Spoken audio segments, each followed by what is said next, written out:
Assalamualaikum warahmatullahi wabarakatuh.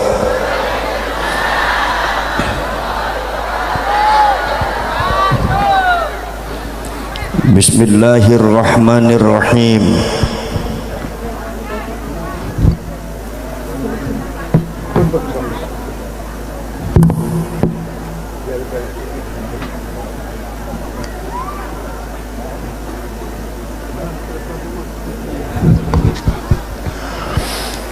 Bismillahirrahmanirrahim.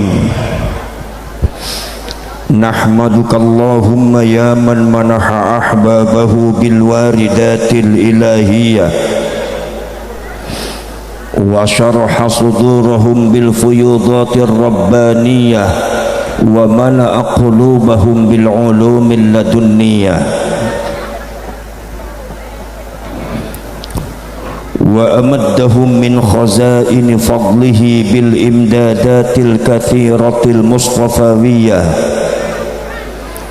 faja'ala minhum a'immatal istikhrajil ma'anil khafiyah wal ittila'i ala sirril khususiyah wal kalimatil mardiyah. Wassalatu wassalamu ala sayyidina Muhammadin ibn Abdillahi khairil bariyah wa ala alihi wa ashabihi wa man tabi'a hudahu ila yaumil qiyamah yaumil la raiba fihi wa la nihayah. Rabbi shrah li sadri wa yassir li amri wahlul 'uqdatam min lisani yafqahu qawli. Subhanaka la ilma lana illa ma 'allamtana innaka antal alimul hakim. Sadaqallahul azim wa sadaqa rasuluhun nabiyul karim wa nahnu ala dhalika minasy syahidin wasyakirin walhamdulillahi rabbil alamin wa ba'd. Ma'asyiral mukarramin, para alim ulama, para kiai, para asatidz, para guru, para ajengan, para pangersa, sepuh bini sepuh, para pejabat pemerintah baik sipil ataupun militer, muslimin, muslimat, mukminin, mukminat, hadirin, hadirat, nahdhiyin, nahdhiyat, ansarin wal fatayat, wabil khusus masyarakat Cikante, pengurus perjuangan Wali Songo Indonesia Laskar Sabilillah Provinsi Banten, para komandan Banser, Ansor, Pagar Nusa, bapak-bapak dan ibu-ibu sedoyo, alhamdulillah pada malam hari ini kita semua sama-sama bisa ngalap barokah wa tasyaffu'an, ngalap syafaat kepada maulidnya baginda Nabi Muhammad sallallahu alaihi wasallam. Mudah-mudahan kita semua termasuk orang-orang yang akan mendapatkan rahmah, inayah, ma'unah, ijabatud du'a dari Allah subhanahu wa ta'ala. Allahumma amin ya rabbal alamin. Salawat dan salam marilah kita sampaikan kepada baginda agung Nabi besar Muhammad sallallahu alaihi wasallam. Mudah-mudahan kita semua termasuk orang-orang yang akan menjadi umatnya kanjeng Nabi dunia akhirat. Allahumma amin ya rabbal alamin. Maulid Nabi Muhammad sallallahu alaihi wasallam, aya maulid, aya maulud, aya muludan.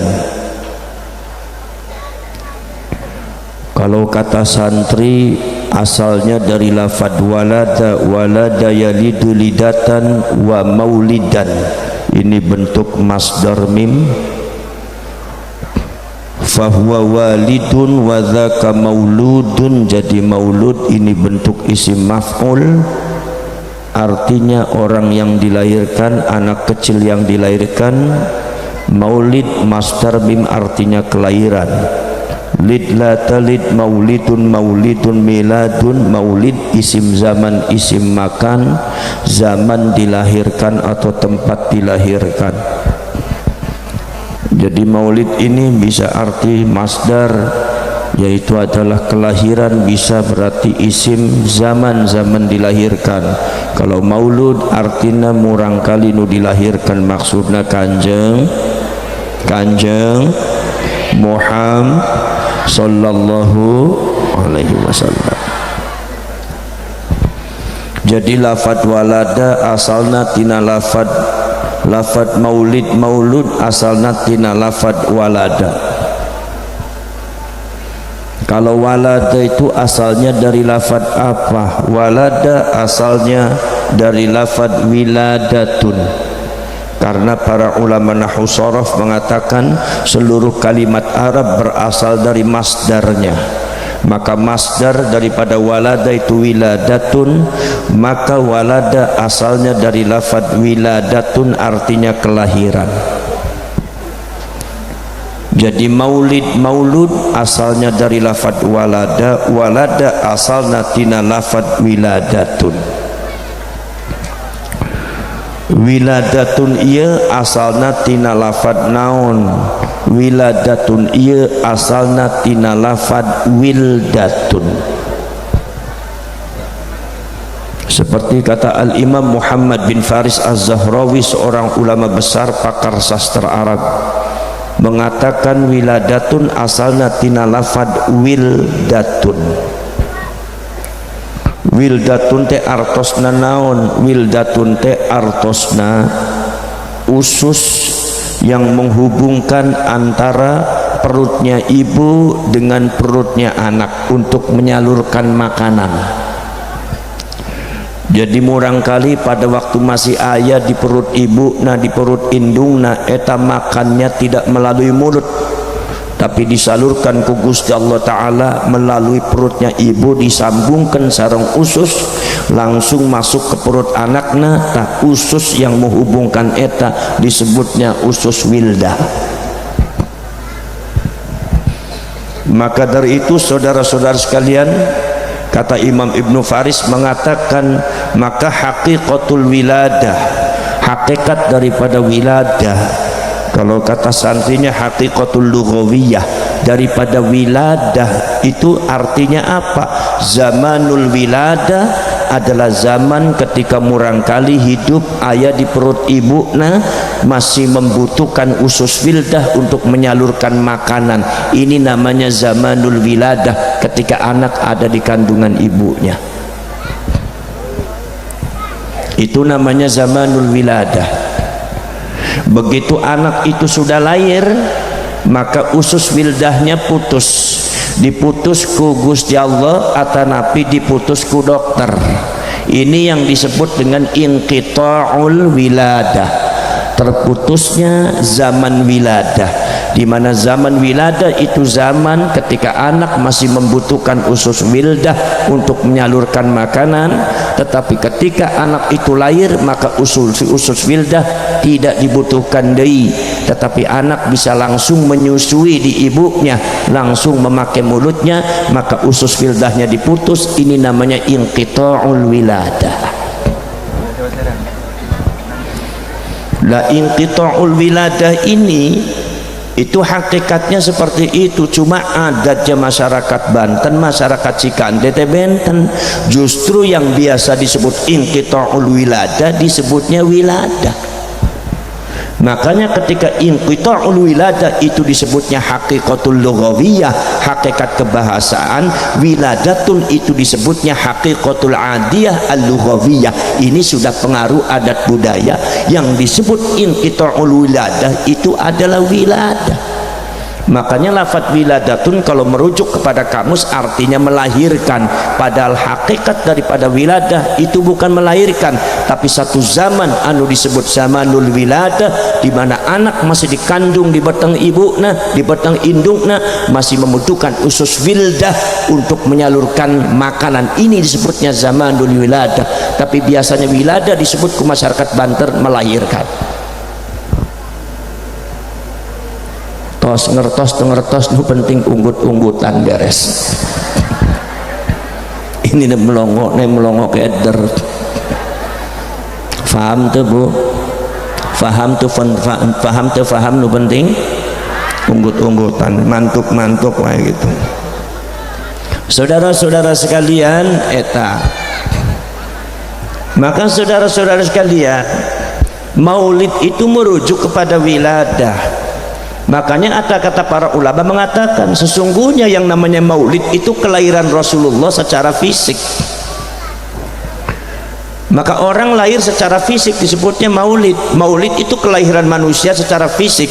Sebab apa? Sebab walada melahirkan secara fisik, walidun orang tua fisik, mauludun anak kecil yang dilahirkan juga fisik, wiladatun wildatun usus juga fisik. Jadi semua kata yang berkaitan dengan istiqaqul lafaz, istiqaqul kalimat, yaitu wiladah, wildah, wildatun, mauludun, walidun, semuanya merujuk kepada makna fisik. Maka maulid itu sebetulnya hanya menunjukkan kelahiran Kanjeng Nabi secara fisik. Nah sekarang saudara-saudara kalian, tapi nyatanya di dalam praktek Al-Imam Ja'far bin Hasan bin Abdul Karim Al-Barzanji punya maulid yang disebut adalah Al-Maulidul Barzanji. Itu menerangkan, memaparkan tentang maulidnya Kanjeng Nabi, bukan sekedar menjelaskan maulidnya Kanjeng Nabi secara fisik, tetapi menjelaskan seluruh perjalanannya Kanjeng Nabi, bahkan sebelum Kanjeng Nabi dilahirkan secara fisik parantos diterangkan, tapi disebutnya maulid. Perjuangannya yang tidak bersifat, yang non fisik dijelaskan, akhlaknya yang non fisik dijelaskan, keistimewaannya yang non fisik dijelaskan.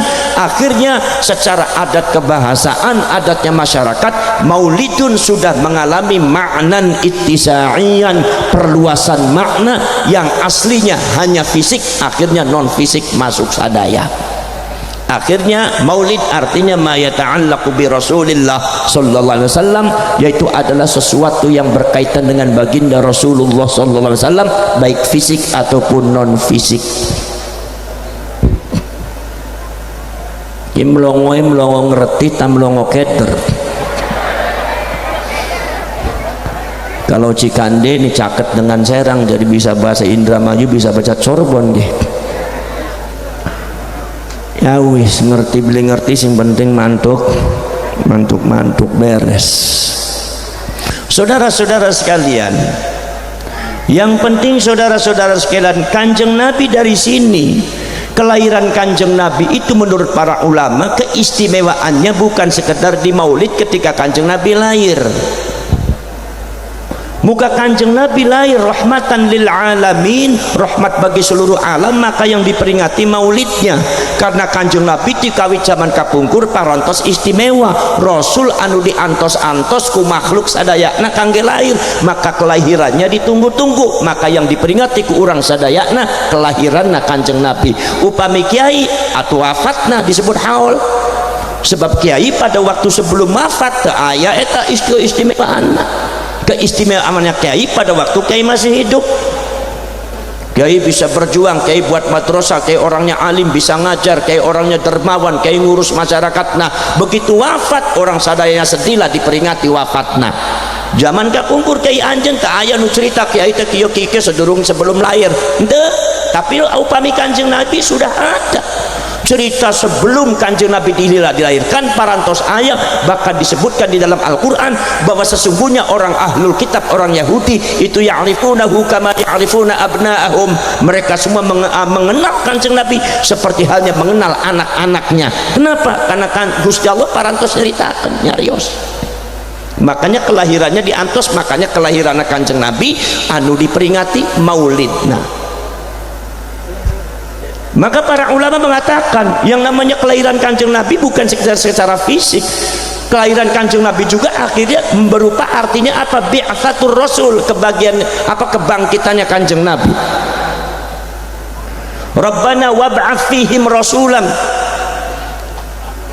Wahai Allah, wahai Tuhanku, segeralah bangkitkan seorang rasul yang engkau janjikan. Jadi maulid itu bi'tsatur Rasul, kebangkitannya Rasul.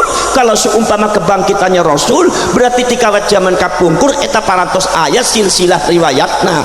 Maka dari itu maulid tidak bisa diartikan hanya sekedar Kanjeng Nabi lahir secara fisik tahun 571 Masehi.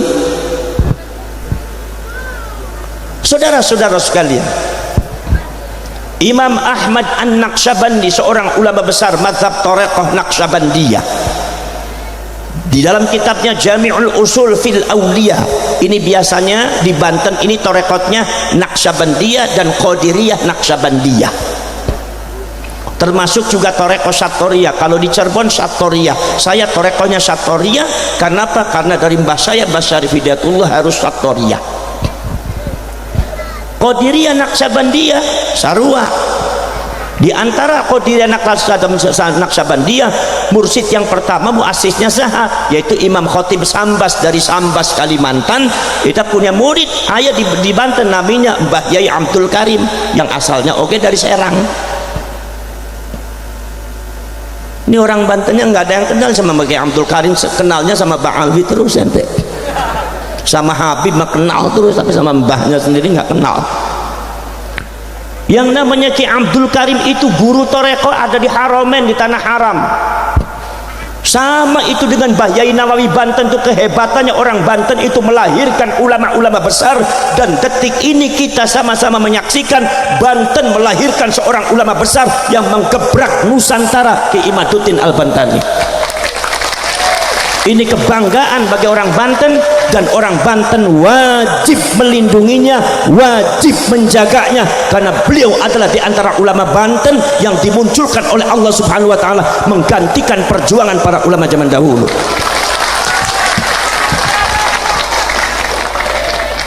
Tas tepuk baik, naon-naon tepuk baik. Yang bisa nacikanden cuma tepuk baik. Melawan Mbak Ali masieun baik itu tepuk baik bisa nanti gitu. Di model potongan kayak ngelawan Mbak Ali sieun gitu, tapi umpamanya petuk mah banter pisan tepuk tangan itu. Saudara-saudara sekalian tuh. Jadi saudara-saudara sekalian, di antaranya gurunya saha, yaitu adalah Syekh Abdul Karim. Eta jadi mursyid Thariqah, guru Thariqah tasawuf ada di Haromen terkenal, seperti sama dengan Ki Nawawi Banten. Ki Nawawi Banten itu pernah belajar sama siapa? Sama Syekh Junaid Al-Batawi dari Betawi. Syekh Junaid Al-Batawi itu adalah ulama ahli fikih, ahli tafsir, ahli qiraat. Ayat di Haromen terkenal sama dengan Syekh Yusuf Al-Makassari, Syekh Yasin Al-Padani. Itu banyak ulama-ulama jadi yang pinter-pinter, yang alim-alim, itu ulama Nusantara, bukan Mbak Alwi. Ulama Nusantara lebih alim, lebih barokah, lebih karomah daripada habaib. Lora saudara, ieu namina pasun Pasundan teh hebat. Jangan berani-berani nginjek Pasundan dengan kezaliman, busuk di tanah Pasundan kena. Saudara-saudara sekalian, subhanallah, di antara muridnya Syekh Junaid Al-Batawi saha, di antara muridnya Syekh Junaid Al-Batawi adalah Imam Syekh Ahmad Khatib bin Abdul Latif Al-Minangkabawi. Di antaranya adalah Imam Muhammad Syekh Muhammad Sulaiman Ar-Rasuli, mursyid Thariqah Qadiriyah Naqsyabandiyah ada di Sumatera Barat. Pada waktu itu di Sumatera Barat juga ada mursyid Thariqah Syattoriyah. Siapa? Imam Burhanuddin As-Sumatrani. Syekh Burhanuddin As-Sumatrani itu adalah satu sekawan gurunya sama, yaitu dengan Syekh Abdul Muhyi Pamijahan nu aya di Tasikmalaya. Guruna saha? Eta gurunya adalah Syekh Abdul Rauf As-Singkil Aceh. Lo Syekh Abdul Rauf Asingkil teh saha? Syekh Abdul Rauf Asingkil eta adalah para sedulur adalah Syekh Abdul Rauf Al-Fansuri, putranya Syekh Ali Al-Fansuri. Syekh Ali Al-Fansuri torekotnya torekot wujudiyah. Syekh Ali Al-Fansuri eta saha? Syekh Ali Al-Fansuri adalah saudaranya Syekh Hamzah Al-Fansuri, sastrawan Nusantara, pemegang mursyid torekot wujudiyah, yaitu adalah mewarisi gurunya yaitu Imam Syamsuddin As-Sumatrani. Di model-model kayak gitu mual-mual ngertos itu Habib baik orang Banten, padahal ulama-ulama Banten itu luar biasa. Leres entah padahal ulama-ulama Banten itu sahibul karamah wal barokah, betul-betul min jumlatil aulia, betul-betul wali kutub, bukan framingan.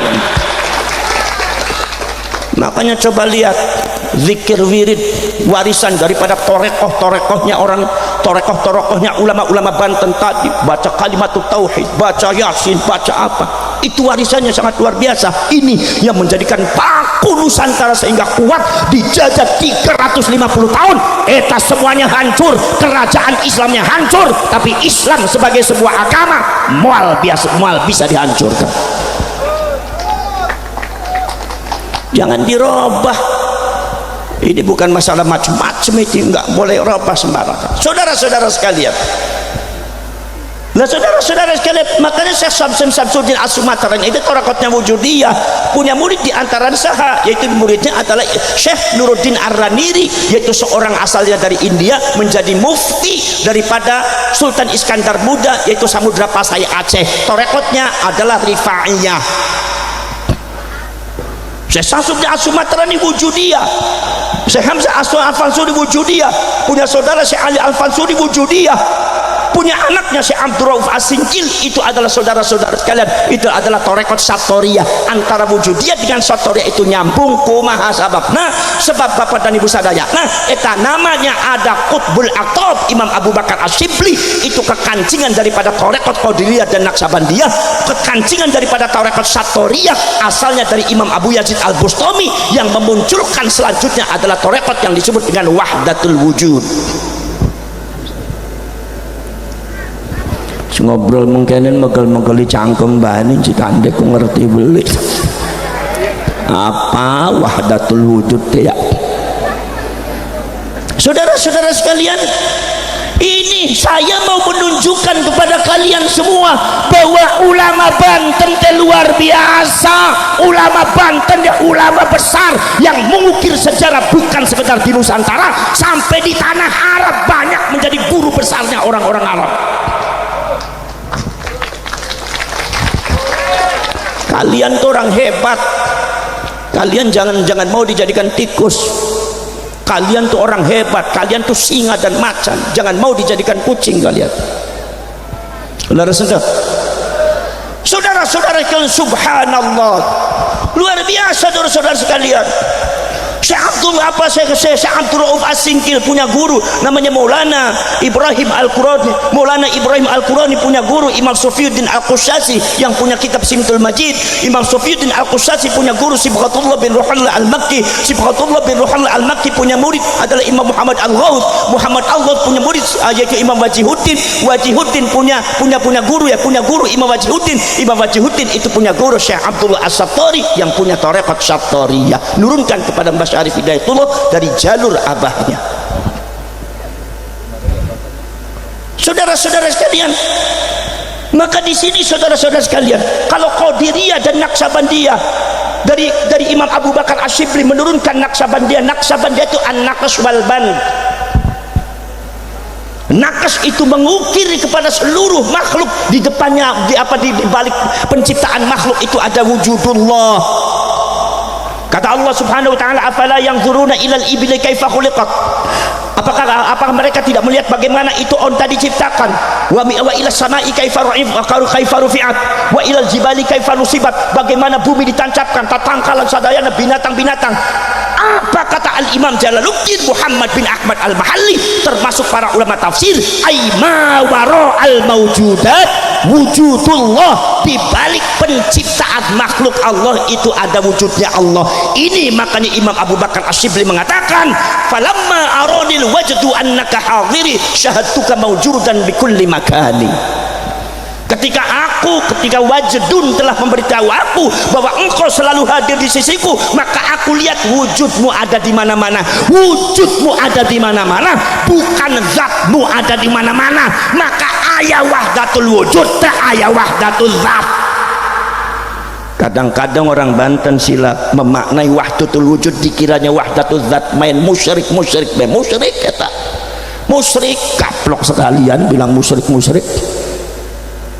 Musyrik ya sesat, sampai ke kunut disesat-sesat, kunut sesat.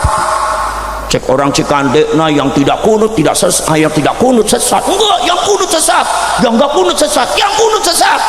Ini kunut sesat, yang enggak kunut sesat. Kata anak muda bilang kayak gini, ya alhamdulillah saya mah nggak pernah sholat subuh jadi nggak pernah jadi orang sesat, padahal mah ente paling sesat.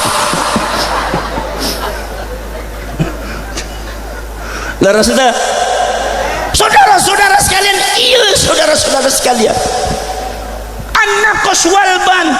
Makanya ada wahdat wujud. Al-Imam Muhammad At-Tijani di dalam kitabnya Ahlul Haq Al-Arifuna Billah mengatakan, saudara-saudara sekalian, mal farqu baina wahdatil wujud wa wahdatil zat. Apa bedanya wahdatul wujud dengan wahdatul zat? Bedanya wahdatul wujud harus dimiliki oleh orang-orang yang beriman. Tanpa wahdatul wujud eta orang beriman tidak sempurna imannya. Sementara wahdatul zat mustahil. Kalau ada orang faham wahdatul zat, musyrik. Jadi yang disebut oleh kalian musyrik itu wahdatul zat, wahdatul wujud enggak. Apalagi fi muqabalatil khususiyah, mesti muwahdah. Contoh seperti ini, kalau khususianya Gus Dur naon, khususianya Gus Dur naon, gitu aja kok. Coba bareng-bareng, gitu aja kok. Kalau khususiah keistimewaannya Tukul naon, Mas Tukul, kembali ke lab. Sekarang saya begini, kalau saya bicara khususiatnya Gus Dur, gitu aja kau repot, ingat saha, kembali ke lab, ingat saha. Lah sekarang saya larang kalian untuk ingat Gus Dur ketika saya menyebutkan khususiannya Gus Dur.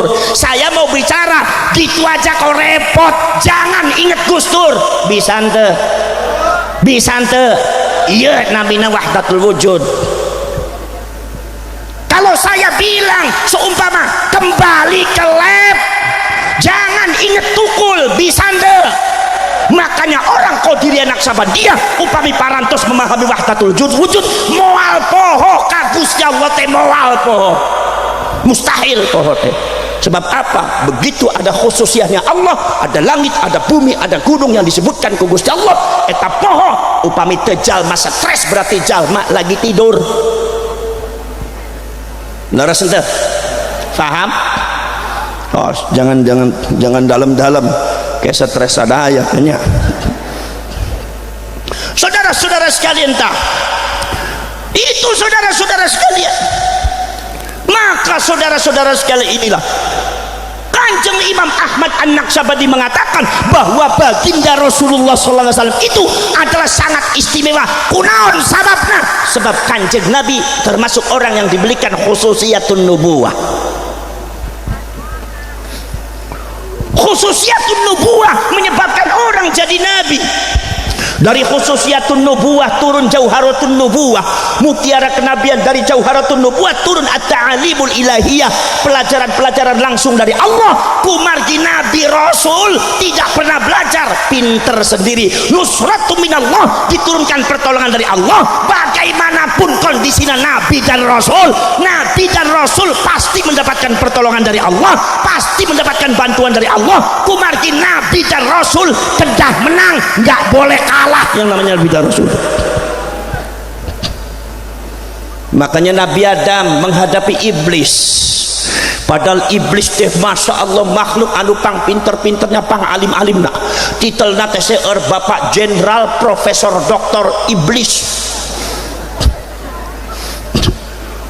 Makanya iblis tengah rameh ke Nabi Adam. Apa Adam senior apa junior Adam teh tegaduh ilmu Adam eta jalma bodoh teu pernah mondok tarah mondok.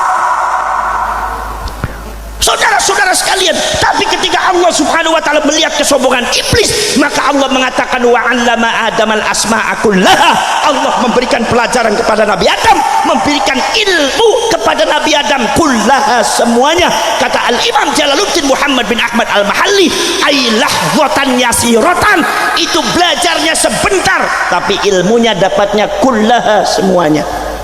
Sementara iblis belajar ratusan tahun tidak dapat ilmu semuanya.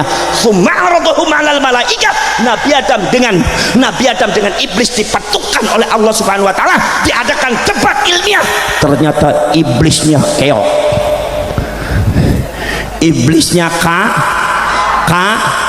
padahal iblis itu 200 tahun lebih mondok, ratusan tahun mondok di Gusti Allah, dikalahkan oleh Nabi Adam yang mondok hanya sebentar.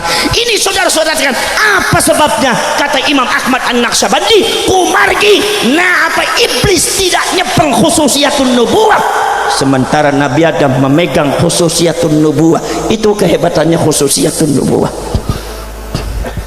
Tapi orang sadaya ngertos, yang diberikan khususiyatun nubuwah itu adalah bukan sekedar kanjeng Nabi.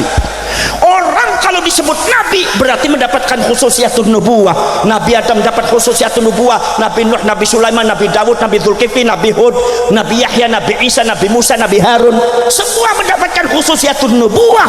Kalau seumpama saudara-saudara sekalian, kanjeng Nabi disebut sebagai Rasul yang mendapatkan perintah wazifatur risalah, perintah untuk menyampaikan nubuwah kepada masyarakat yang lain, kepada manusia, maka yang mendapatkan perintah wazifatur risalah bukan cuma kanjeng Nabi.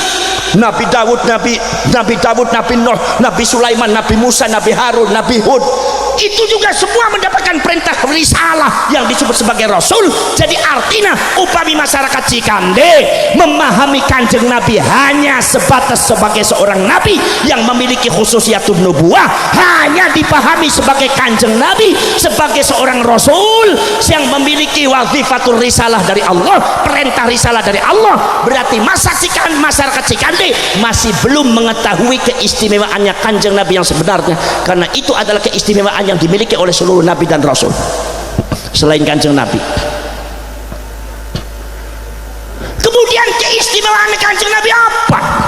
Kalau seumpama Allah menyebut kanjeng Nabi dengan afdalul makhluqat ala itlaq, yaitu sayyidul anbiya wal mursalin, pimpinan para nabi, para rasul, nabi makhluk yang paling utama secara mutlak di depan Allah Subhanahu wa taala. Ini keistimewaan kanjeng Nabi naon? Kata Imam Ahmad An-Naqsyabandi nyarios bahwasanya ada satu keistimewaan yang dimiliki oleh kanjeng Nabi dari Allah Subhanahu wa taala yang tidak dimiliki oleh nabi dan rasul yang lainnya. Naon? Nyaeta keistimewaan anu disebut khususiyatul Muhammadiyah, keistimewaan sebagai makhluk yang terpuji, makhluk yang terbaik. Ini yang tidak dimiliki oleh para nabi dan para rasul yang lain. Makanya kalau kita baca kitab Barzanji, walamma aradallahu ibraza haqiqatihil muhammadiyah wa idharahu jisma wa ruhan bisuratihi wa ma'na. Imam Ja'far Al-Barzanji ini adalah pakar sastra, mengarang maulid Nabi sangat indah, luar biasa, isinya sangat dalam sekali. Disebut adalah haqiqatihil muhammadiyah. Memang khususiyatul muhammadiyah adalah khususiyah yang tidak dimiliki oleh nabi yang lain kecuali oleh kanjeng Nabi Muhammad sallallahu alaihi wasallam. Saudara-saudara sekalian, nusratum minallah, pertolongan dari Allah sejak zaman kapungkur. Pada waktu Nabi bari Rasul belum diciptakan di bumi, masih berupa nyawa, eta pernah dikumpulkan ku Gusti Allah Ta'ala.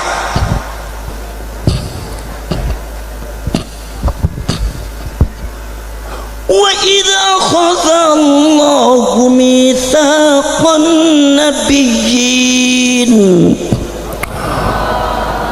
ketika para nabi dan para rasul dikumpulkan dalam satu tempat dan waktu, jelas tempat dan waktunya bukan di dunia. Sebab di dunia para nabi dan para rasul tidak pernah berkumpul dalam satu tempat dan waktu.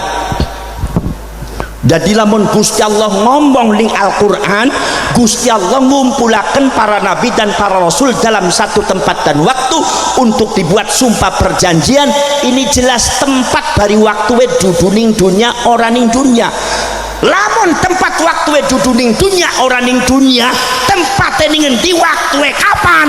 Al-Imam Sahibut Ta'wil Abu Ja'far Muhammad bin Jarir At-Tabari mengatakan bahwasanya tempat waktu disebut zamanul arwah, zaman ketika para nabi para rasul masih berupa roh atau nyawa jauh sebelum kanjeng nabi dilahirkan secara fisik. Ini yang disebut dengan maulid.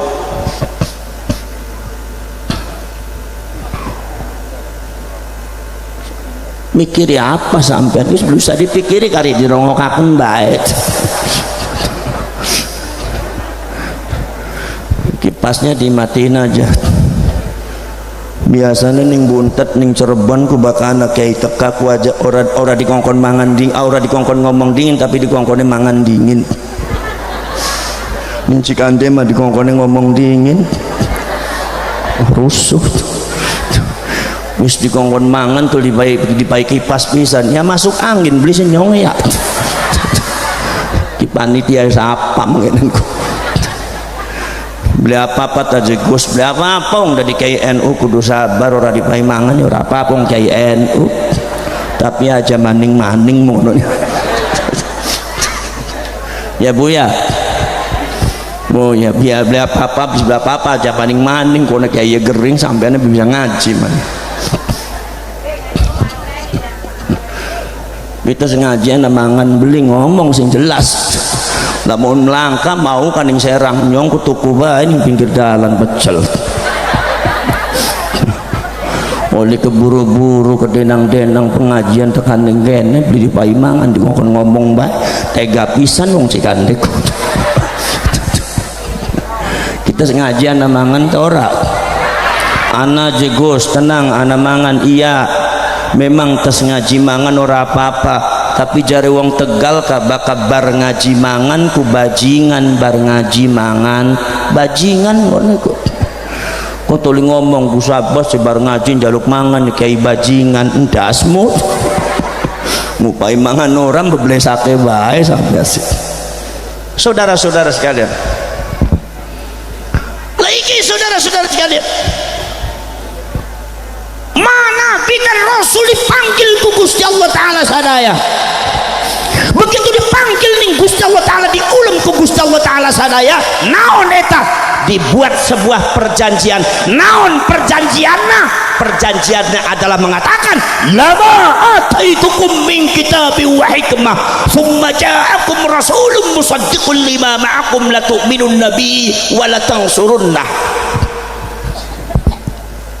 Kalian akan aku jadikan Rasul dan Nabi hidup di dunia menjadi wakilku untuk memberikan petunjuk kepada umat manusia. Akan aku bekali satu kitab. Nomor 2 adalah hikmah yang dimaksud di dia adalah mu'jizat. Aku umumkan kepada kalian ketika kalian sudah menerima mukjizat, ketika kalian sudah menerima kitab, ketika kalian sudah hidup di dunia menjadi nabi dan rasul. Tsumma ja'akum rasulun musaddiqun lima ma'akum.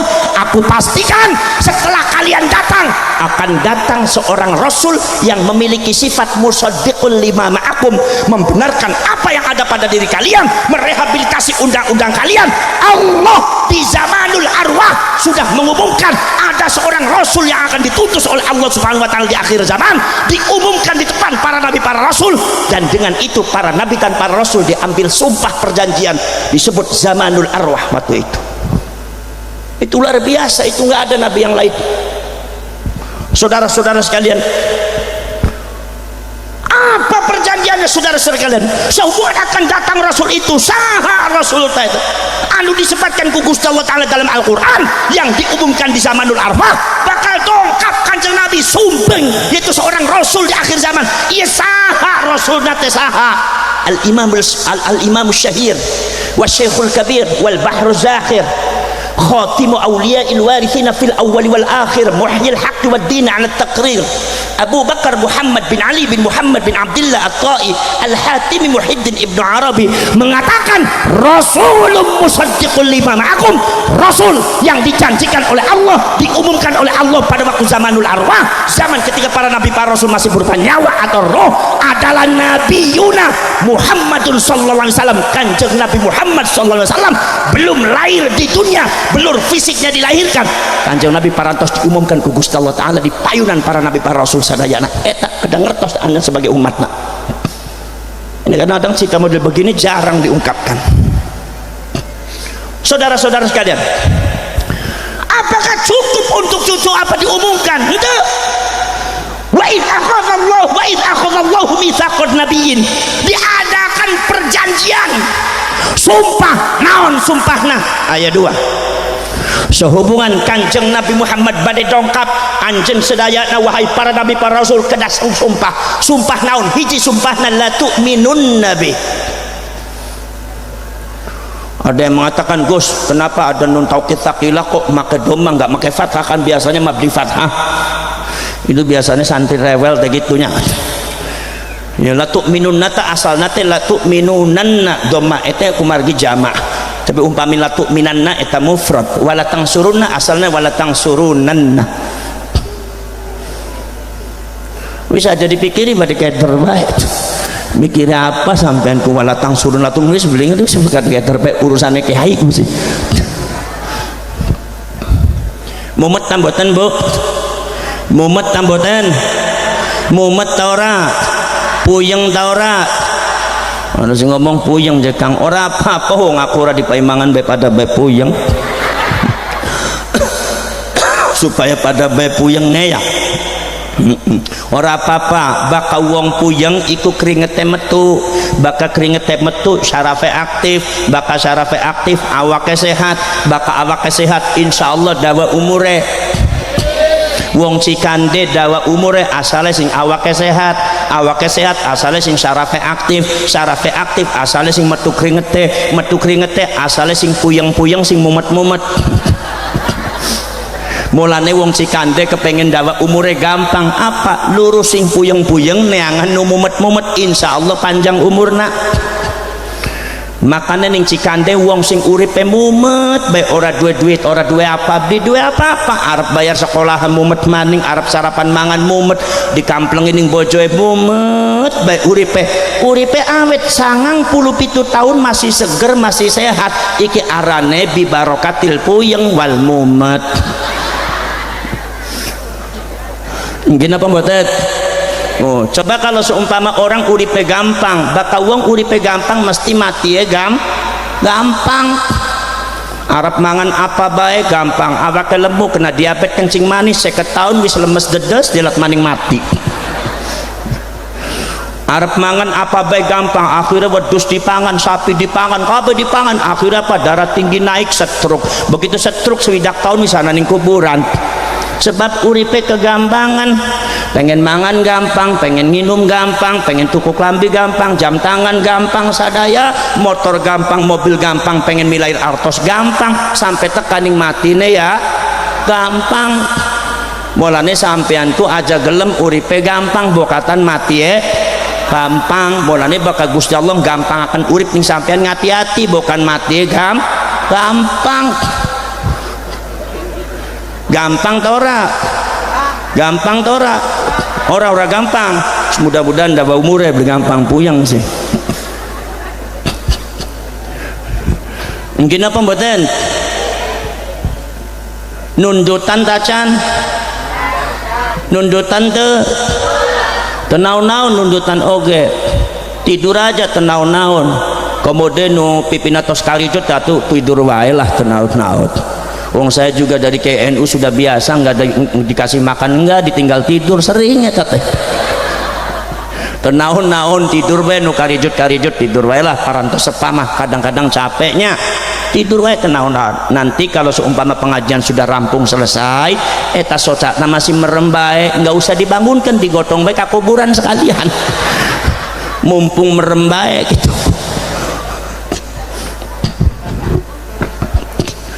Ini ayat solawat nih, salawatnya orang-orang Cirebon. paling enak iku tekoning pengajian merem melek turu tetep oli balik gawa ilmu ake oli ajaran apa maning jagong bari mangan bungkusan. Yang nggak ngomong dikasih bungkusan, saya ngomong dikasih tisu, kumaha ya panitia. Oke, kita ngerti ki maksudnya kanggo ngelap ECC kita, kurang ajar panitia.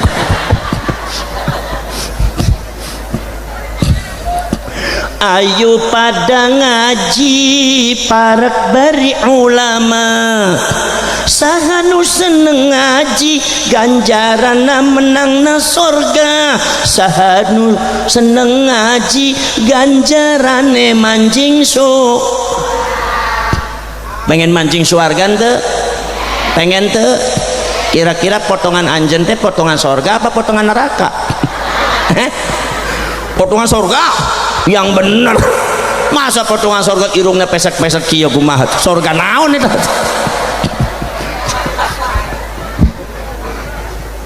naon-naon eta teh masalah irung mah gampang Gusti Allah mah leres teh. Ayo pada dedonga besok manjing suarga yen anak pengajian ayu pada teka aja pada lunga sampai rampung donga. Kalau doa belum rampung jangan bubar bu. Biasanya ibu-ibu nih sohibul bubar nih, siapa yang bubar saya doakan mudah-mudahan pamagetna kawin deui, mudah-mudahan gitu wae lah.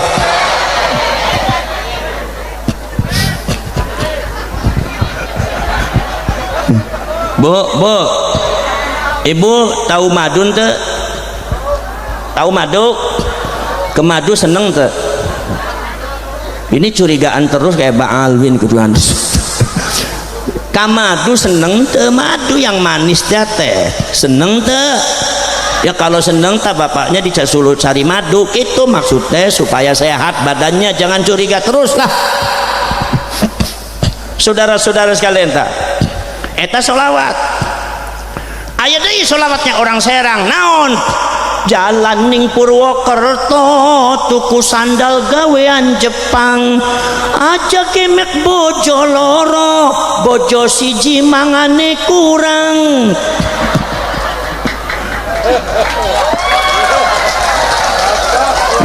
Ngeplok ya pakai dewek dah bapak aja gemet bojo loro bojo siji mangane.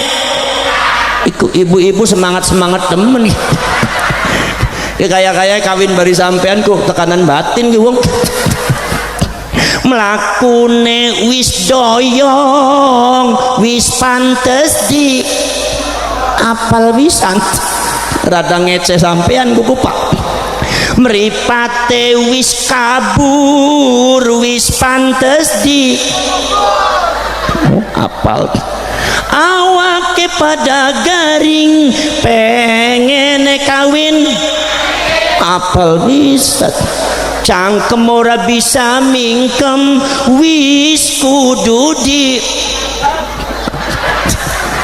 suwe-suwe rada ngece sampean ku pak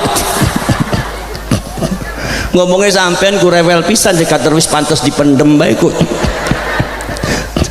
Kata bapaknya apa? Kata bapaknya jadi bini jangan bawel kerjaannya cuma kagak ada duit rewel asal banyak duit nem asal getok pakai ketepil lakinya disuruh ngepel besok masuk ke neraka wel tampang kaya wewe syukur ngakunya lira mas syukur. Ibu-ibu beli diomongi ngaku dewek syukuran nyonge yang make kerudungnya plengsat jelas ki wewe gombel temenan gitu tak bojo nasaha tah nggak bisa pakai kudung ya Allah jika anda keterlaluan ayo sudah ditarik lagi melengsot mana ayo model kia dikawin ku anjen ya Allah, dibuang baik ke pantai Carita tuh tumbalan Nyi Roro Kidul teh sedeng iku teh. Bu upami ngangge kuding eta lancip-lancipna ditaro di tengah, wong saya aja yang laki-laki ngerti, ya ibu yang perempuan plengsat-plengsot tuh. Asal saya bilang kudung, ibu-ibunya pegang kudung semua, nah malah tambah melengsot nanti. Leres ente ya saudara-saudara sekalian, Kanjeng Nabi Muhammad diumumkan oleh Allah di kawit zaman kapungkur eta para nabi para rasul disumpah sehubungan bakal dongkapna Kanjeng Nabi. Naon sumpahna? Satu, la tu'minun nabi, kalian semua harus beriman kepada Muhammad, kalian semua harus beriman kepada Rasul itu. La tu'minun nabi, temiyakini sira kabeh kudu iman kabeh mareng Muhammad. Disuruh beriman kepada Kanjeng Nabi Muhammad. Kata Al-Imam Abu Abdullah Muhammad bin Idris Asy-Syafi'i mengatakan bahwasanya yang dimaksud beriman di sini adalah kanal anbiya wal mursalun yashhaduna ila Muhammadin Rasulillah sallallahu alaihi wasallam. Para nabi dan para rasul sadayanya mengucapkan syahadat ke Kanjeng Nabi ketika hidup. Nabi Adam, Nabi Nuh sampai Nabi Isa mengucapkan asyhadu an la ilaha illallah wa asyhadu anna Muhammadar Rasulullah. Aku bersaksi tidak ada Tuhan selain Allah dan aku bersaksi bahwa Nabi Muhammad nanti adalah utusan Allah. Di sini saudara-saudara sekalian, kehebatan Nabi Muhammad adalah para nabi para rasul ketika hidup di dunia menjadi nabi dan rasul diwajibkan pada mereka mengucapkan syahadat untuk Kanjeng Nabi. Ini yang tidak dimiliki oleh orang lain. Ini namanya hakikatul Muhammadiyah. Walatang surunna, kalian harus menolong Nabi Muhammad. Lafaz nalatang surunna, menolong Nabi Muhammad adalah merupakan sumpah dari para nabi para rasul. Seorang ulama besar, saudara-saudara sekalian, Al-Imam Ibnu Jarir At-Tabari mengatakan yang dimaksud walatang surunna berdasarkan hadisnya Kanjeng Nabi nyaeta para nabi para rasul ketika bertemu dengan zaman Muhammadin, zamannya Kanjeng Nabi Muhammad pada waktu masih hidup, atau ahdu Muhammadin walaupun Kanjeng Nabi Muhammad parantos ayah sekarang sampai hari kiamat itu ahdu Muhammadin, mereka diwajibkan jadi umatnya Kanjeng Nabi yang siap menolong membantu Kanjeng Nabi. Maka seluruh para nabi dan para rasul ketika hidup di dunia bertemu dengan ahdu Muhammadin atau zamanu Muhammadin, kayak Nabi Isa alaihissalatu wassalam, Nabi Khidir alaihissalatu wassalam, mereka semua akan menjadi umatnya baginda Rasulullah SAW yang siap menolong Kanjeng Nabi. Walatang suruna adalah sumpah. Maka dari itu saudara-saudara sekalian, nusratun minallah adalah merupakan salah satu khususiyah, asalnya dari khususiyatun nubuwah, sumpah dari pangeran, sumpah dari Tuhan. Orang yang memperjuangkan Allah tidak akan kalah, pasti akan dimenangkan oleh Rasulullah, oleh Allah. Nabi Adam menghadapi iblisnya kalah. Nabi Daud menghadapi jabarinya kalah, yaitu kaum yang tidak benar, itu adalah kalah. Menghadapi orang-orang Yahudi kalah. Kemudian juga Nabi Ibrahim menghadapi Nabi Namrud kalah. Kemudian Nabi Musa, Nabi Harun, orang yang tidak memiliki apa-apa, orang yang sangat miskin, tapi menghadapi Fir'aunnya kalah. Kunaon sababna? Sebab para nabi para rasul utusan Allah tidak boleh kalah, harus menang. Sebab sumpahnya Allah nusratum minallah. Maka orang sadanya nagadu ansor, nah totul ulama itu dipundut tina nusratum minallah yang ada di belikat kanannya baginda Rasul. Tawajjah haitsu syi'ta fa innaka mansur. Kamu mau di mana saja Muhammad, kamu pasti akan aku menangkan. Makanya Nabi Muhammad menangan, tidak pernah kalah. Nabi Muhammad menang, tidak pernah kalah, saudara-saudara sekalian. Nabi Muhammad perang Badar, padahal Kanjeng Nabi Muhammad perang Badar paling-paling pasukannya cuma 3.000, sementara pasukan musuhnya sampai 30.000, 10 kali lipat, dan senjatanya tidak lengkap, sementara musuhnya senjatanya lengkap. Kanjeng Nabi kalah apa menang? Kalah apa menang? Kanjeng Nabi kemudian perang Ahzab, dikeroyok sama berbagai suku, berbagai golongan, dikeroyok dengan pasukannya sangat banyak. Kanjeng Nabi pasukannya sedikit, Kanjeng Nabi kalah apa menang? Menang.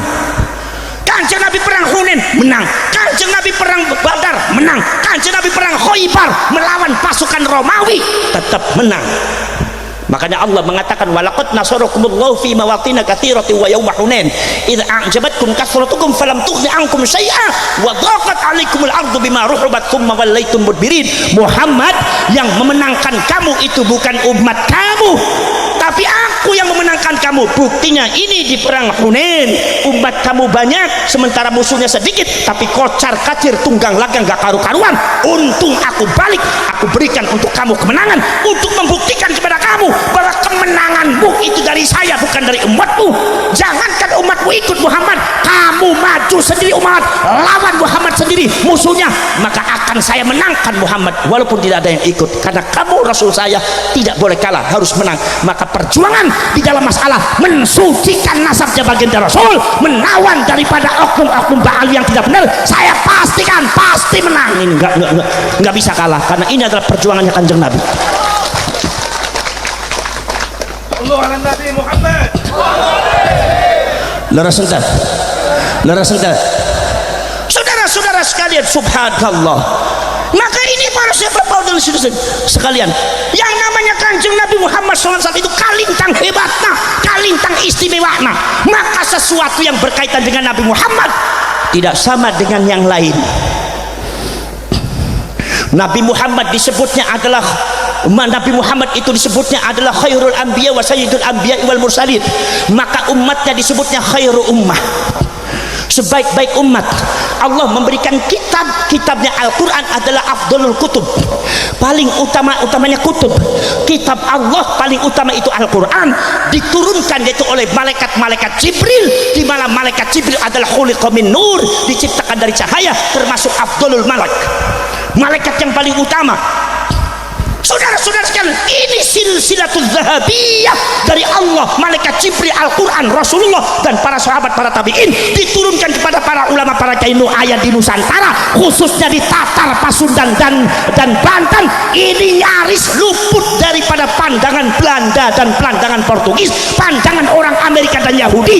Dikiranya Indonesia tidak memiliki kekuatan, ternyata kekuatannya sangat dahsyat. Belanda, Portugis menjaga 350 tahun, mereka hancur, tapi Islam di Indonesia mual biasa dihancurkan.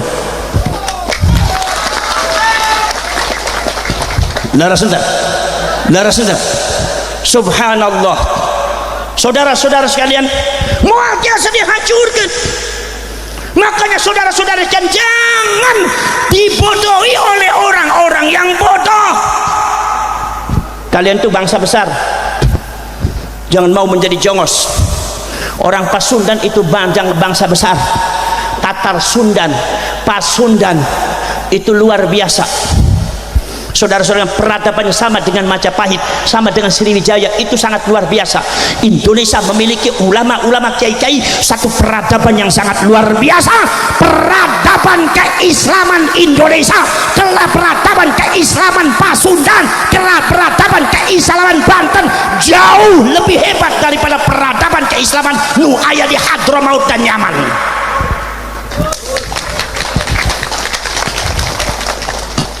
Saudara, buka sejarah.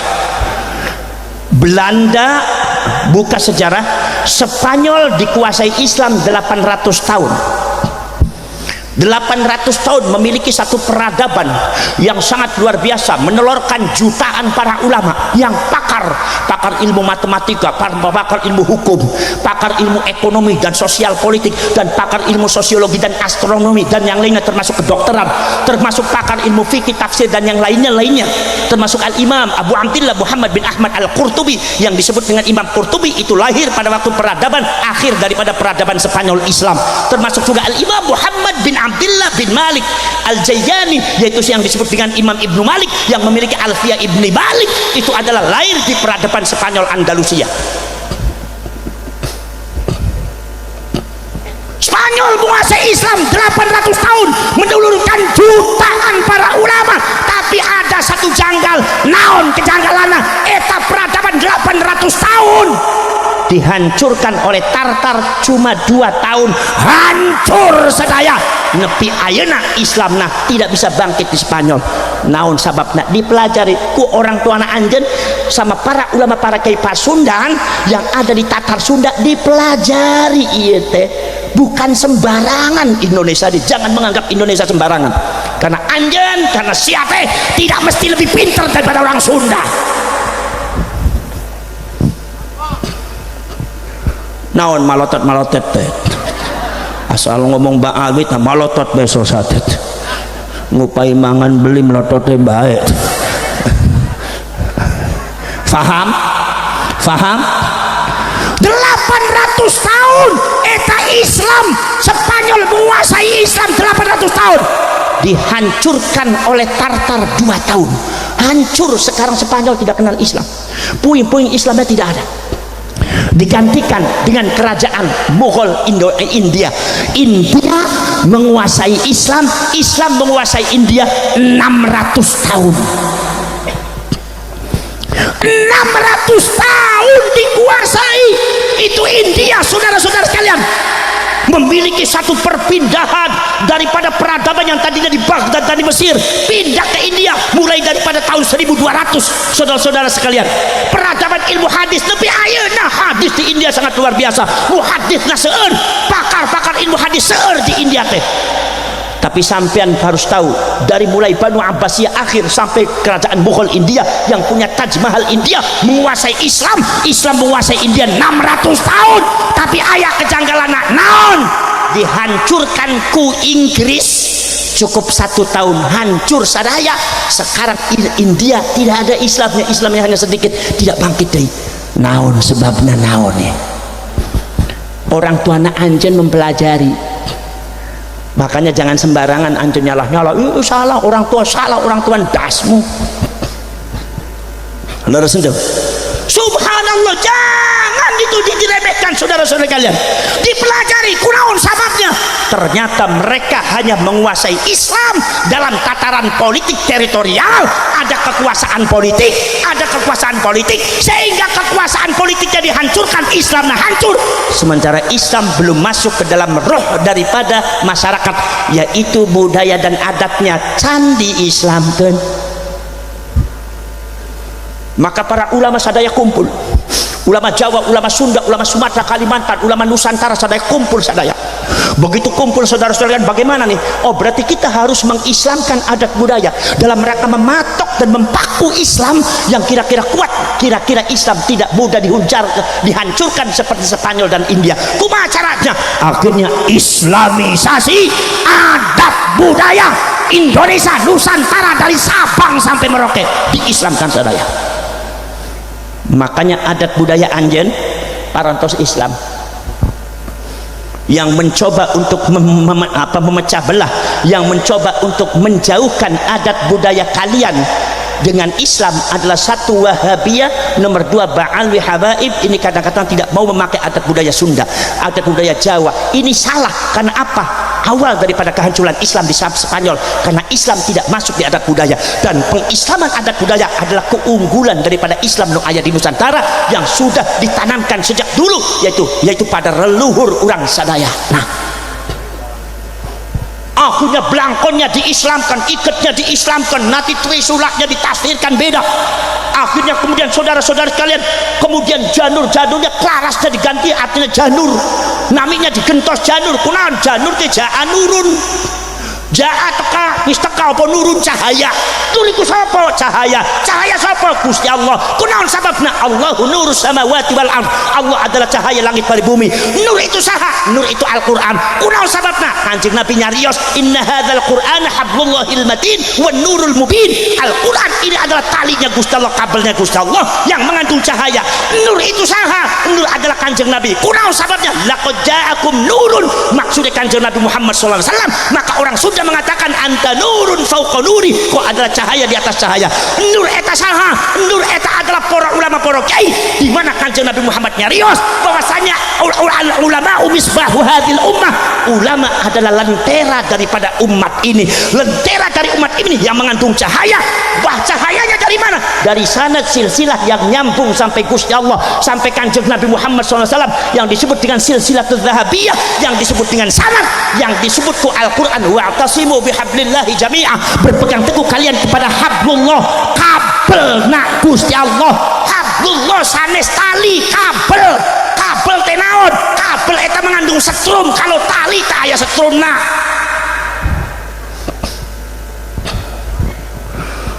Berpegang teguh kepada Allah, tali Allah yang mengandung setrum, dikawin tali saka Gusti Allah Ta'ala, nyambung ke malaikat Jibril, nyambung ke Al-Quran, nyambung ke Kanjeng Nabi, ke para ulama, para kiai. Sanad torekot yang ada di Banten sadayana sanadnya mutasil, nyambung ke Gusti Allah, ke Kanjeng Nabi, sanadnya nyambung, ayah sanadnya nepi ke Mbah Dimyati, Mbah Syar'i, ngati tekan dan Mbah Buya Muhtadi, sampai ke kiai-kiai yang ada di Pasundan sadayana, eta sanadnya nyambung, ini saling sambung menyambung, eta sambungan eta ayah kabelna yang mengandung setrum, eta peradaban orang sadayana.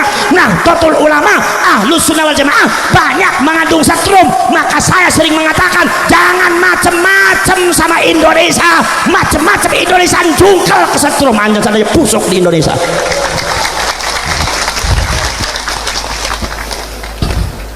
Makanya benar kata Mbah Wahab, siapa datang mengancammu kan binasa di bawah duli. Tong macam-macam dupi we Pasundan ieu, macam-macam membuat khianat, membuat penyelewengan data, membuat penyelewengan pemalsuan nasab, membuat menyelewengkan ajaran umat Islam. Anda akan busuk di tanah Sunda.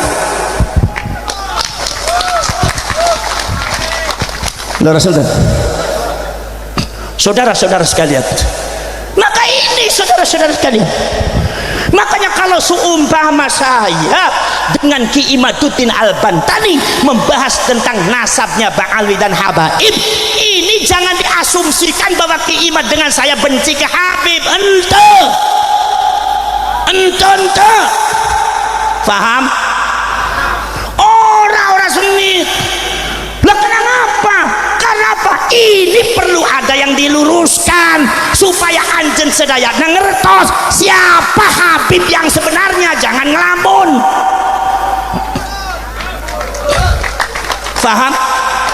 Paham tuh? Mau ngelamun apa mau bil ilmi, mau dengan ilmu apa mau ngelamun?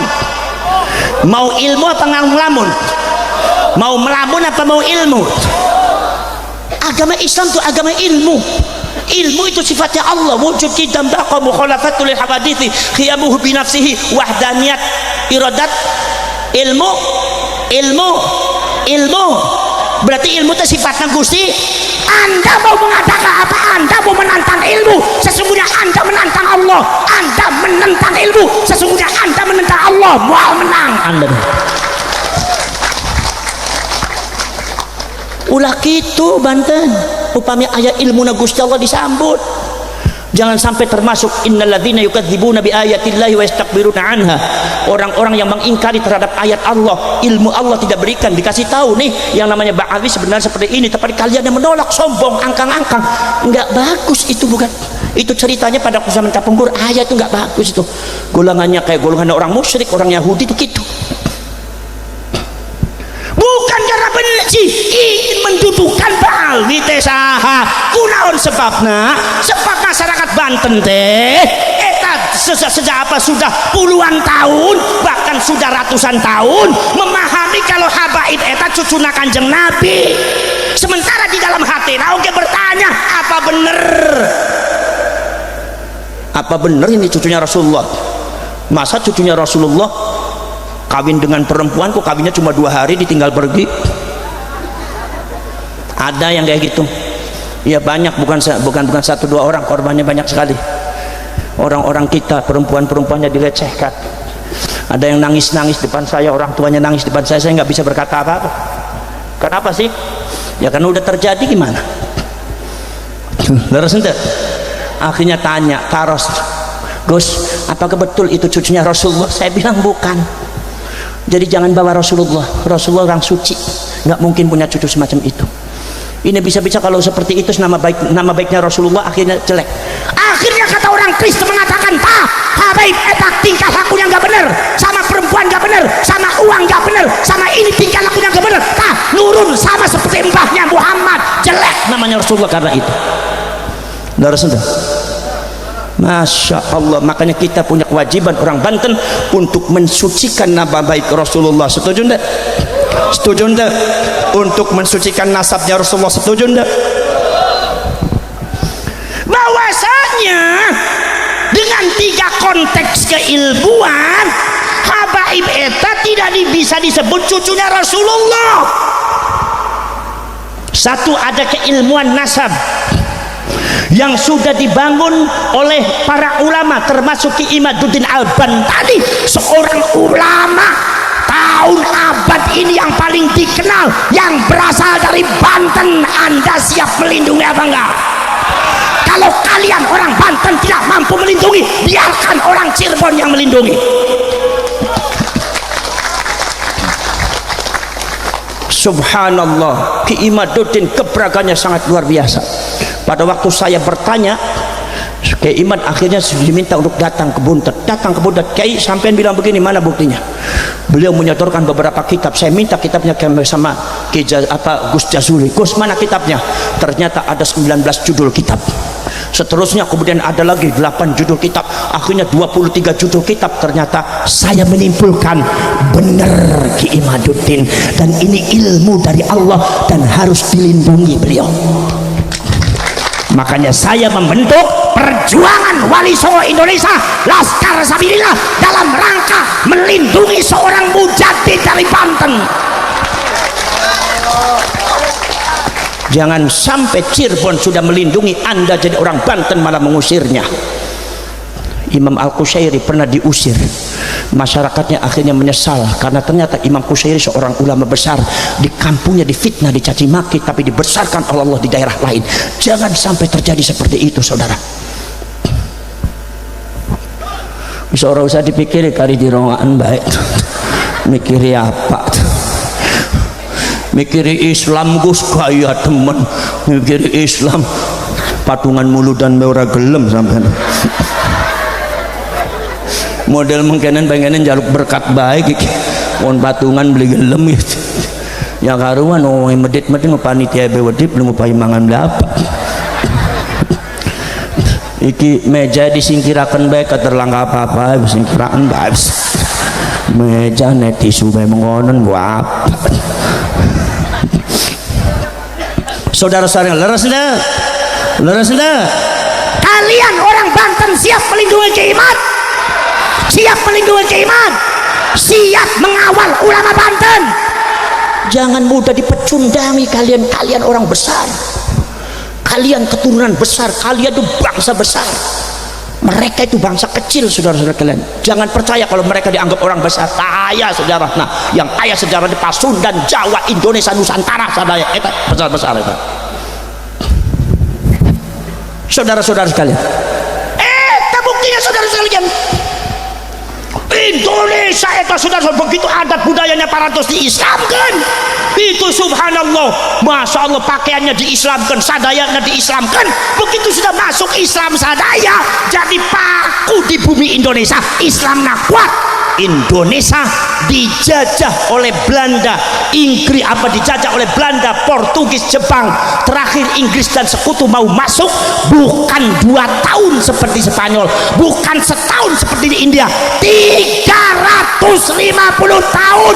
Belandanya mundur, Portugis yang hancur, Jepang yang hancur, sekutunya tidak mampu menghadapi. Islam di Indonesia tetap tegak berdiri. Ini kehebatan ulama Nusantara, ini kehebatan pangersa Pasundan dari Banten, iya kehebatan iya. Habib tak aya naon-naonna. Lurus sudah. Makanya jangan sampai merasa besar. Anda belum tahu siapa itu ulama Pasundan. Anda belum tahu bagaimana sanadnya. Anda belum tahu bagaimana Qur'annya. Ketika baca Quran, setiap lafaz setiap makhorijul hurufnya disesuaikan dengan cara-caranya para ulama. Ada qiraat hafaz, ada qiraat waras, ada tariqahnya tariqah syu'bi, ada tariqahnya tariqah syatibi, ada tariqahnya tariqah ini. Ulama Sunda Banten jangan dianggap remeh. Ini ulama jempol. Anda macam-macam busuk di Banten akan busuk Anda.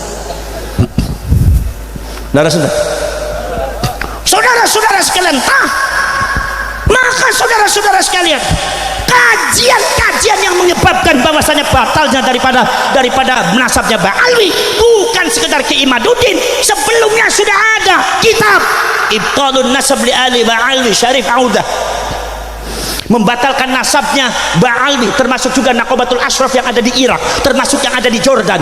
Bahkan Syarif Aunur Rafiq pada waktu abad ke-13 melarang klan Ba'alwi Habaib menyandang Syarif dan Sayyid.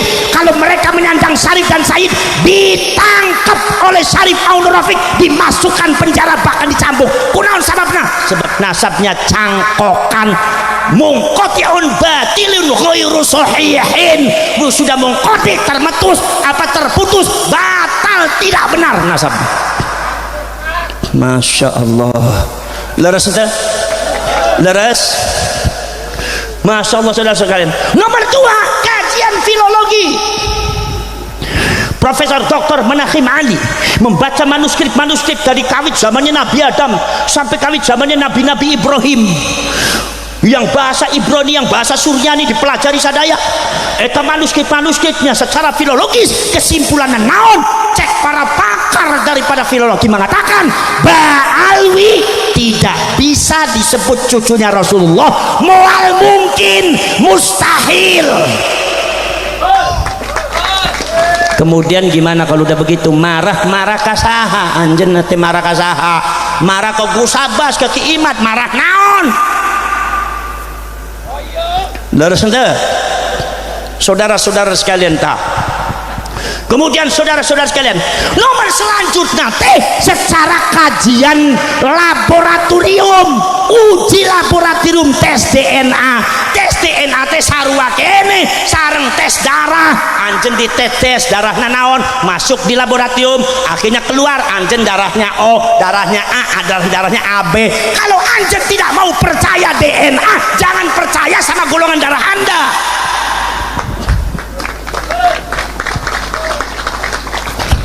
Kalau anjen menguji darah Anda O atau A atau B, itu paling-paling 2 jam sudah dapat. Tapi kalau kalian mau tes DNA, tidak cukup 20 hari, sampai 40 hari baru dapat hasilnya. Dan itu sangat presisi sekali. Kalian itu mbahnya ada di mana-mana, di mananya, di sini, itu presisi sekali, sangat luar biasa.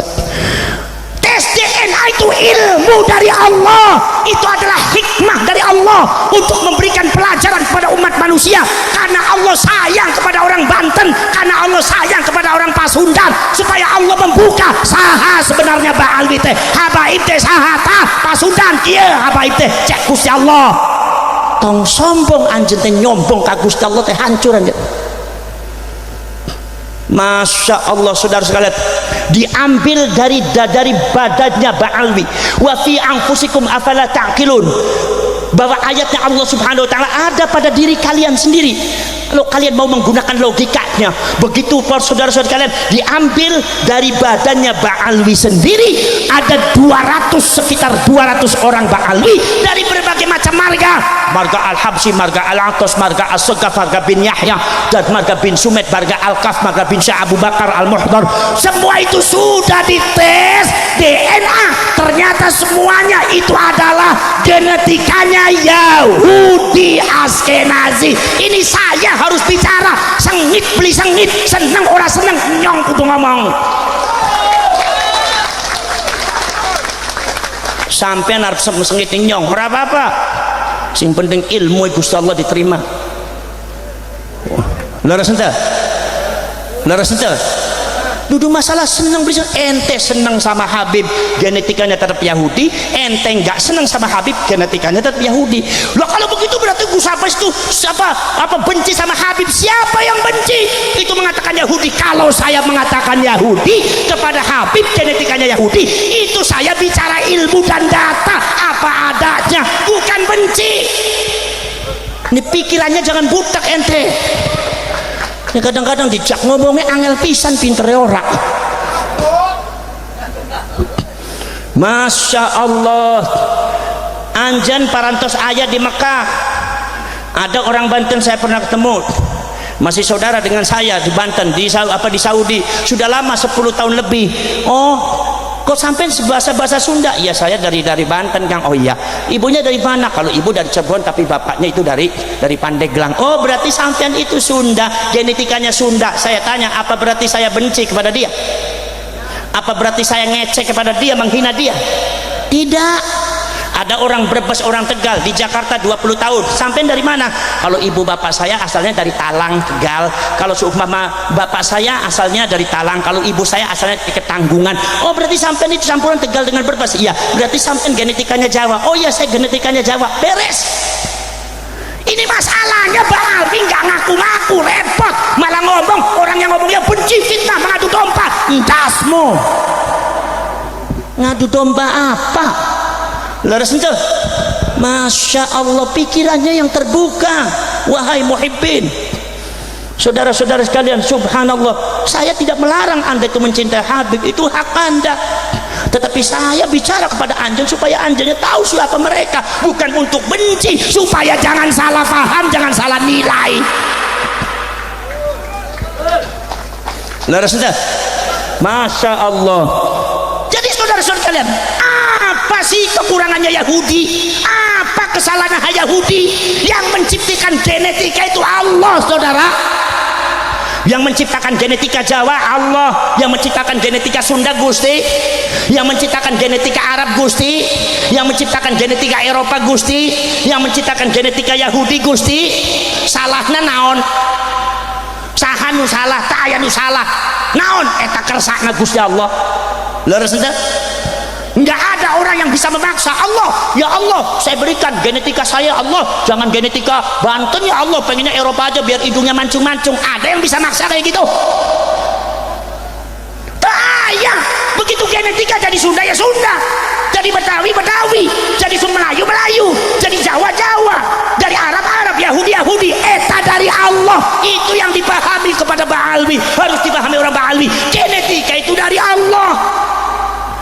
Dan Islam itu tidak pernah mengenal genetika, tidak pernah menilai genetika. Ada genetikanya Arab, Jawa, Sunda, Betawi, Melayu, Yahudi, tidak jadi masalah. Inna akramakum indallahi atqakum, yang paling takwa eta nu paling mulia. Jadi anda jangan mengunggulkan dirinya sebagai orang Arab, anda sebagai orang India, anda sebagai orang Sunda, anda sebagai orang Jawa, anda sebagai Yahudi, mengunggulkan dirinya. Tidak boleh. Kata Allah, agama Islam yang paling mulia adalah yang paling bertakwa. Itu agama kita, tidak mengenal suku. Harus bicara apa lagi sayanya? Udah habis semua nih kata-kata. Betangnya wis kencot mengkenan, beli ngerti-ngerti pegel pisan. Ingin nama boten? Ingin nama boten? Eta saudara-saudara sekalian, ini saudara-saudara sekalian. Jadi saudara-saudara sekalian, ulama Yahudi itu di Islam banyak, tidak pernah dipermasalahkan. Al-Imam Ibnu Jurayj, seorang ulama besar, pakar teologi, pakar sejarah Islam, genetikanya Yahudi. Al-Imam Ka'bul Akhbar, Al-Imam Wahab bin Munabbih, itu adalah genetikanya Yahudi. Termasuk Al-Imam, seorang ulama besar yang dibanggakan oleh seluruh ulama tafsir dan para pakar sejarah semacam Imam Ibnu Jarir At-Tabari, termasuk Imam Ibnu Katsir dan para ulama-ulama tafsir yang lain. Al-Imam Abdullah bin Abdissalam, seorang ulama besar, wali Allah, kekasih Allah, genetikanya Yahudi. Salahnya Yahudi ke mana? Jadi ente, kalau ente itu Yahudi, jangan merasa terhina. Yang nggak bagus itu tidak mengakui genetika, itu nggak bagus. Mentang-mentang sudah dihidup di Mekah 20 tahun, anjing dari mana? Ya kalau bapak saya dari Pandeglang, Gus. Iya. Ibu dari Serang. Berarti sampai yang sudah? Ya bukan, Gus, saya sudah Saudi, udah Arab, saya Mekah. Kenapa? Ya bukan sudah, saya udah lahirnya di sini, 20 tahun di sini, Gus. Ya enggak, tapi kan bapak ibunya kan Pandeglang dengan Serang, berarti darahnya Sunda. Ya enggak bisa, Gus, saya darahnya darah Arab. Endasmu. Ini orang begini bagus apa enggak? Mengingkari genetika bagus apa tidak? Tidak bagus. Akui saja kalau itu memang ilmiah. Susahnya apa? Toh yang namanya orang akibat mengakui, akibat mengklaim dirinya cucunya Rasulullah, akhirnya akidahnya rusak akidah orang, syariatnya rusak syariat orang, akhlaknya rusak akhlaknya orang. akibat ngaku cucunya Rasulullah. Bayangkan, Masya Allah, akidahnya kumaha tidak rusak. Ada seorang oknum Habib yang mengatakan bahwa mbah saya itu bisa mengatur malaikat mungkar nakir. Bahkan mbah saya itu kalau seandainya Allah mau memasukkan sorga hambanya kepada sorga dalam sorga, maka Allah mesti izin dulu, yaitu kepada Fakih Mugaddam, mbahnya mereka semua. Artinya ada otoritas memasukkan hamba ke dalam sorga di atas otoritas Allah. Ada orang yang lebih berkuasa dari Allah. Itu adalah sesat akidah model kia, jangan diikuti Banten. Orang Banten kadang-kadang model gitu diikuti. Mau apa anjing teh? Hidup tuh sebentar, sebenarnya kalau mati bakal tanya oleh Allah Subhanahu wa taala. Leres ente, sesat ente, sesat ente. Mbah saya itu adalah bisa mi'raj semalam 70 kali, setiap malam 70 kali. Di dalam Siratul Nabawiyah disebutkan Kanjeng Nabi Muhammad afdhalul anbiya'i wal mursalin wa afdhalul makhluqat alal itlaq. Disebutkan Kanjeng Nabi selama hidupnya mi'raj cuma 1 kali. Makanya para ulama mengatakan kalau ada orang yang mengaku dirinya mi'raj berarti hukumnya kafir. Apa sebab? Sebab tidak mungkin mu'raj, tidak mungkin mi'raj setelah Rasulullah tidak ada yang bisa mi'raj. Rasulullah mi'rajnya cuma sekali. Ini katanya ada mbahnya Habib mi'raj sehari 70 kali. Berarti ada menanamkan doktrin menyesatkan masyarakat Banten di bawah alam sadar Anda bahwa ada orang yang lebih hebat daripada Rasulullah, dan ini sudah penyelewengan akidah yang tidak benar. Ora bener ke ana maning selama dicontohaken akeh pegel ngomongnya. Weh, sampean gantian bae sing ngomong. Nyongnya mangan dingin sedelat. Dipai kembang, kembangnya kembang palsu. Aduh wis cikandeng maki tuai watekna. Ini kembang walaupun 100 tahun itu keistimewaannya mual-mual layu itu tuh, layu-layu kieu bae. Kembang plastik. Bapak tani bisa ada leres deh. Ada lagi yang mengatakan bahwa mbah saya bisa ngatur malaikat, bisa ngatur malaikat Jibril, malaikat Israel, malaikat diatur ku Habib. Ini oknum Habib ngomong apa itu? Oknum Habib ngomong kemplu itu. Leres sudah. Model kayak situ tuh, model seperti itu akidahnya benar apa tidak? Benar apa tidak? Sesat apa sesat? Banten harus tegas sesat. Iya. Masya Allah, subhanallah. Saudara-saudara sekalian, Al-Imam Abu Abdillah Muhammad bin Ismail Al-Bukhari meriwayatkan satu hadis, kata Kanjeng Nabi, nanti di akhirat malaikat Malik penjaga neraka lapor sama saya, ya Rasulullah masih ada umatmu ada di neraka. Rasulullah langsung menangis, ya bagaimana Malik? Lagi apa? Lagi disiksa ya Rasulullah. Masya Allah Malik, tolong keluarkan umat saya, tolong keluarkan, tolong keluarkan. Apa kata malaikat Malik? Kata malaikat Malik, ya Rasulullah kalau itu perintahnya sampean saja saya tidak bisa melaksanakan, karena kami adalah malaikat yaf'aluna ma yu'marun, melakukan sesuatu apabila diperintahkan oleh Allah, kecuali kalau Allah merintahkan saya baru mau. Rasulullah langsung jungkung di payunan Allah, nangis di payunan Allah. Akhirnya Allah keluar titahnya, ya Malik keluarkan itu umatnya Muhammad. Begitu turun perintah dari Allah, baru malaikat Malik bergerak mengeluarkan umatnya Kanjeng Nabi dari neraka. Itu artinya apa? Kanjeng Nabi ngatur malaikat Malik biasa, nggak bisa ngatur malaikat Malik. Ini keadaannya ada Habib bisa ngatur malaikat, berarti secara tidak langsung menanamkan doktrin ajaran sesat di bawah alam sadarnya masyarakat Pasundan bahwa ada seseorang yang langkung hebat tibatan Kanjeng Nabi, dan ini sudah menyesatkan masyarakat dan harus tegas kita. Sesat itu. Leres sudah, leres sudah. Syariatnya bisa sesat, syariatnya bisa sesat. Contohnya naon?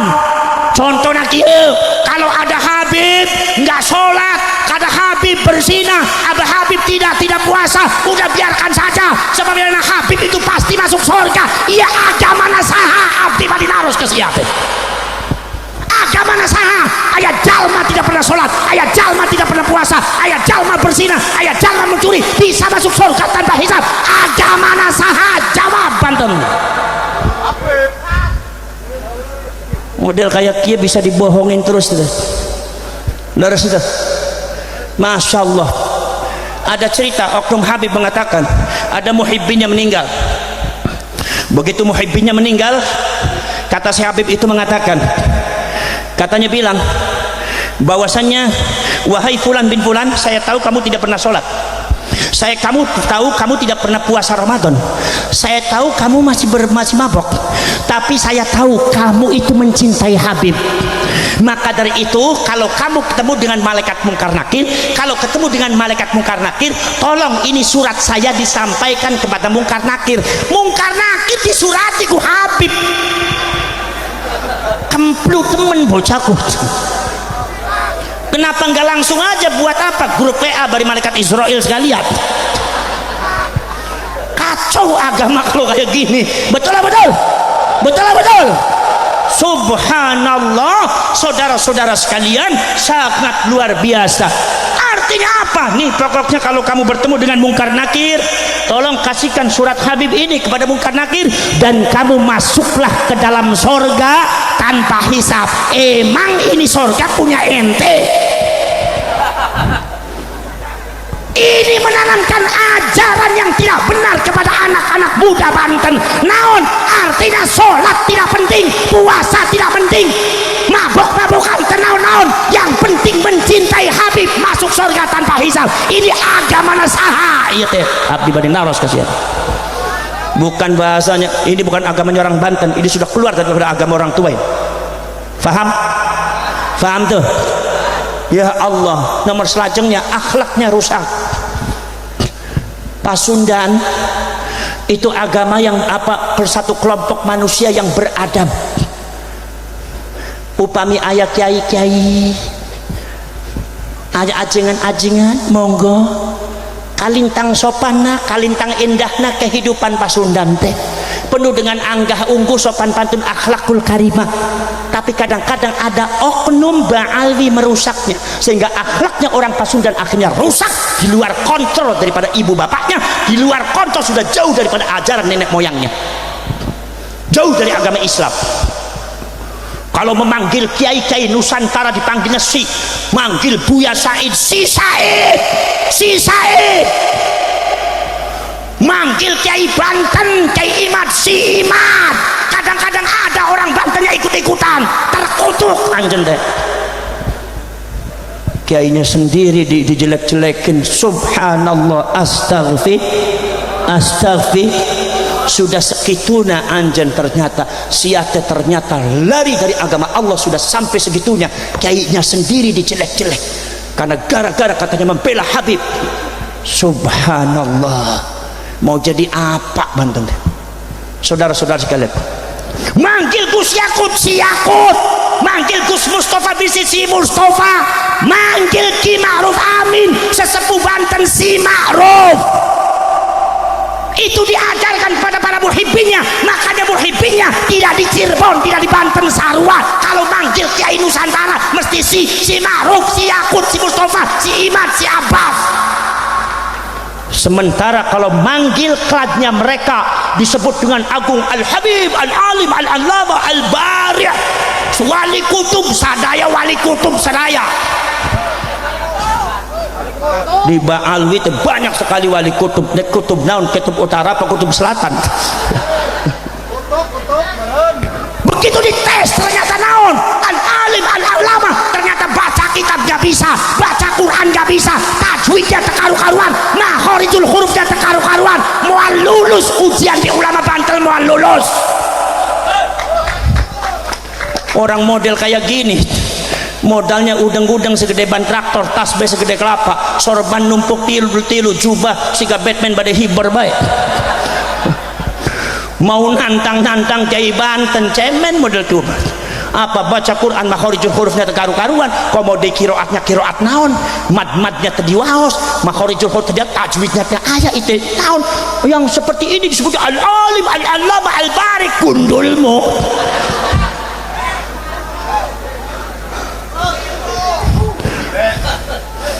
Ini model gimana? Modelnya kecing-kecing gitu. Daripada wani ngadepi baal we. Kumis be kandel-kandel teng ngadepi bojone we wedi. Cukur bae lah kumisnya cukur-cukur. Ngadepi bojo be wedi ngingu kumis. Saudara-saudara, leres dah. Gus Dur sebagai ulama besar ada di Indonesia, cucu Mbak Sarif, tidak apa, cucu Mbak Hasyim Asy'ari, termasuk minas Sayyid minas Syarif, termasuk cucunya Rasulullah, itu dipanggil sama Pak Alwi Situ Rahman. Gus Dur buta mata buta hati. Ini akhlak yang tidak baik yang merusak peradaban Pasundan sesungguhnya. Akhirnya sadaya anak-anak cucu Anjen yang ikut sama habaib memanggil kiai semuanya si semua, Situ Rahman, si Yakut, si Mustafa, si Ma'ruf, si semua. Subhanallah, akhlak parantos hancur, kesundaan parantos lengit, parantos ayah anggah unggudan lengit. Begitu orang tuanya hancur, maka peradaban kalian akan dihancurkan oleh mereka. Lalu sudah, Masya Allah. Ki Ma'ruf Amin kemarin Gus Yakut di iblis-iblis, menteri agama kalian di iblis-iblis, pemimpin Ansor Banser di iblis-iblis oleh Ba'alwi Oknum Habib. Orangnya pinter enggak? Kiai bukan, ngaji kitab biasa. Kalau ngomong Yakut iblis, subhanallah. Kalau ada Habib yang berarti menjelek-jelekan kiai pangresa Pasundan, tong ragu-ragu gaplok baita mulutna. Macam-macam eta wanih-wanih di sama-sama kiai Banten urusan orang gitu. Leres dah. Subhanallah Pak. Ki Ma'ruf Amin, tahu Ki Ma'ruf Amin? Rumahnya di mana? Di Kresek, di Tanaranya. Ki Ma'ruf Amin tuh ulama pakar fikih, ulama NU pakar fikih dari Banser toh, dari Banten. Itu tidak ada yang, masih belum ada yang bisa mengalahkan ilmu fikihnya. Pada waktu itu Ki Ma'ruf Amin diberikan amanat oleh para ulama, para kiai untuk memblokir daripada kaum radikalis. Maka Ki Ma'ruf Amin diberikan mandat oleh para ulama, para kiai NU dan pesantren untuk menjadi wakil presiden. Eta begitu mau jadi wakil presiden, ada oknum Habib, videonya masih ayah, tinggalin Mbak. Orangnya pinter ente, bisa ngaji enggak? Orangnya enggak bisa ngaji, pinter ente, orang jahil, orang bahlul. Jelek-jelekin Ki Ma'ruf Amin, memanggil nama Ki Ma'ruf Amin, cuma namanya saja Ma'ruf Amin, disandarkan pada binatang yang najis. Hapunten, babi. Ma'ruf Amin, babi apa babi? Muhibbinnya jawab, babi. Babi apa babi? Babi. Babi apa babi? Babi. Ma'ruf Amin, babi apa babi? Babi. Oknum habaib itu mundang Ki Ma'ruf, cuma Ma'ruf saja disandarkan pada babi. Iya, kalau seumpama ngajari orang Banten, rusak akhlakan jadi makhluk terkutuk seperti muhibbinnya. Masya Allah. Sekarang kalau seandainya muhibbinnya bilang babi, rusak entah akhlaknya. Muhibbinnya orang-orang yang tidak tahu, anak-anak muda. Ma'ruf Amin, babi apa babi? Jawabnya babi. Aduh, saya miris, saya teh hatinya menjerit, nangis. Itu Pasundan lagi diapakan ku begundal-gundal. Iya teh Allah, akhlak dan ayah. Masa kiai di babi-babi, kumaha nasibnya di akhirat, bisa-bisa jadi makhluk terkutuk sehingga bahal gitu. Na'udzubillah min dzalik. Masya Allah. Makanya saudara sekalian, silakan semuanya sebarkan bentuk perjuangan Wali Songo Indonesia Laskar Sabilillah ada di seluruh pelosok Banten, dari barat sampai timur, dari utara sampai selatan. Tidak boleh takut sama siapapun karena kita berjuang demi bangsa dan negara. Tidak boleh takut sama siapapun karena kita berjuang demi leluhur kita. Tidak boleh takut kepada siapapun karena kita berjuang demi kesucian baginda Rasulullah sallallahu alaihi wasallam.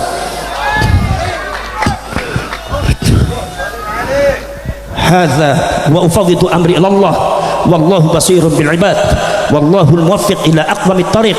Wassalamu alaikum warahmatullahi wabarakatuh.